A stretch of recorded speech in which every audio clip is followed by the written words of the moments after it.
When I was a kid, all the obsessiveness and effort that I pour into art and business now, that was all oriented towards Magic the Gathering.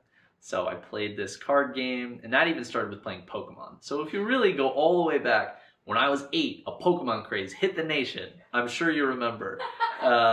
You may have heard of them. Then, from playing the Pokemon card game, I got exposed. The same company made Magic the Gathering, and my drug dealer of Pokemon cards basically upsold me to Magic at like my 9th or 10th birthday. He was like, I think you're old enough for this game now. And like a dealer, he gave me some of the product for free. And they had these beautiful oil paintings by Donato Giancola. You may have heard of him. And others. And I was just hooked instantly. I could stare at these cards forever and ever. And it took like 10 more years for the seed to be planted of like, holy crap, that's their job. And then I started reaching out to some of these individuals via email and getting the information about how to get into this business. But yeah, it really all started there.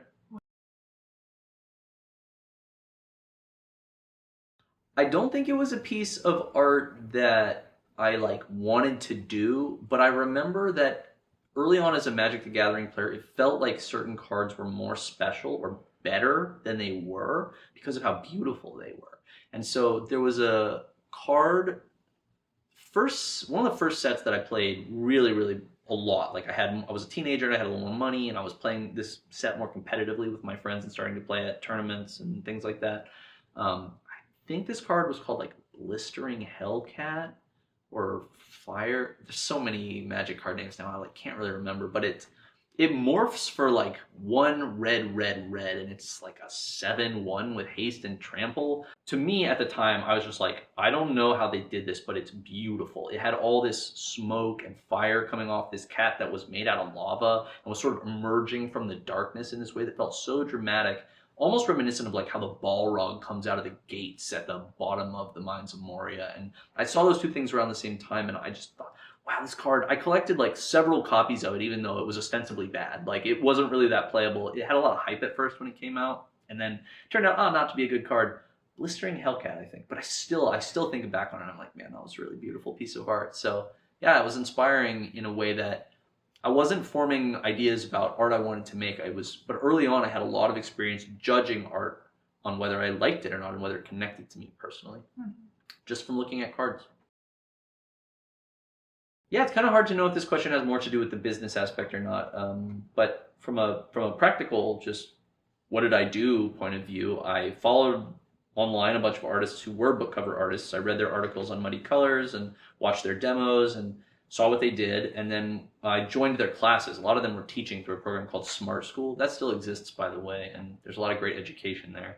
I took a Smart School class from Greg Manches, and I think the TA of that class at the time was Mark Sheff.